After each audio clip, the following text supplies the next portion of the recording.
আজ দুপুরে গরম গরম ভাতের সাথে ছিল চিংড়ি মাছ দিয়ে লতি, মানে লতি চিংড়ি রান্না করেছিলাম আজকে। চলো রেসিপিটা তোমাদের সাথে শেয়ার করি, অবশ্যই তোমরা পুরোটা দেখতে থাকো। বাবা বাজার থেকে এই রকম ফ্রেশ ফ্রেশ চিংড়ি মাছ কিনে এনেছিল, আর মা কালকে সন্ধেবেলায় লতিগুলো কিন্তু কেটে রেখে দিয়েছিল। তবে এতগুলো লতি আমি আজকে রান্না করতে পারবো না, অল্প কিছু লতি রান্না করব এই চিংড়ি মাছগুলো দিয়ে। যদিও মা ধুয়ে কেটে রেখেছিল, তবুও আমি আরেকবার ধুয়ে নিচ্ছি ভালো করে।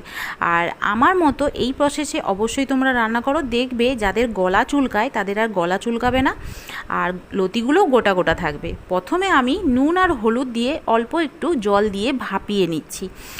তারপরে এদিকে চিংড়ি মাছগুলো ভালোভাবে কেটে নিয়েছি, নুন হলুদ মাখিয়ে নিলাম, এগুলো আমি ভাজবো। তার আগে আমি লতিটা সেদ্ধ করতে দিয়েছি। এদিকে আমার লতিটা সেদ্ধও হয়ে গেছে, 80% প্রায় সেদ্ধ হয়ে গেছে। এবার এই লতিটা নামিয়ে নেব, আর এই জলটাও কিন্তু ঝরিয়ে নিতে হবে। এইবারে কড়াতে সাদা তেল দিয়ে প্রথমে আমি চিংড়ি মাছগুলো ভেজে নেব। প্রত্যেকটা রান্নায় চিংড়ি মাছ কিন্তু বেশি একটা ভাজতে নেই, চিংড়ি মাছ বেশি ভাজলে শক্ত হয়ে যায় আর চ্যাবড়ার মতো লাগে, খেতে ভালো লাগে না। তাই চিংড়ি মাছ অল্পই ভাজতে হয়। তো চিংড়ি মাছগুলো ভেজে তুলে নেওয়ার পরে কড়াতে ওই তেলের মধ্যেই আমি কিছু কাঁচা লঙ্কা আর কালো জিরে দিয়ে দিলাম, সঙ্গে পেঁয়াজ রসুন আর কাঁচা লঙ্কা একসঙ্গে বেটে নিয়ে মশলাটা ভালোভাবে কষিয়ে নিচ্ছি। পরিমাণ মতো নুন, হলুদ গুঁড়ো, কাশ্মীরি লঙ্কার গুঁড়ো আর অল্প পরিমাণে ধনে গুঁড়ো দিয়ে মশলাটাকে ভালোভাবে কষিয়ে নিয়ে আমি একেবারে ভেজে রাখা চিংড়ি মাছ আর সেদ্ধ করে রাখা লতিগুলো একসঙ্গে তুলে দিয়ে ভালোভাবে কষিয়ে নেব। তোমরা চাইলে যদি লতিটা কম সেদ্ধ থাকে তাহলে অল্প পরিমাণে জল দিতে পারো।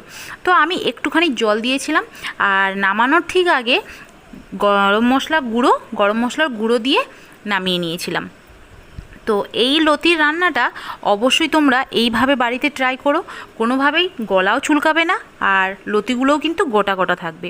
রেসিপিটা ভালো লাগলে অবশ্যই লাইক করে দিও, ফেসবুক থেকে যারা দেখছো তারা ফলো করে দিও। দেখা হচ্ছে পরের রেসিপি নিয়ে, ততক্ষণের জন্য টাটা।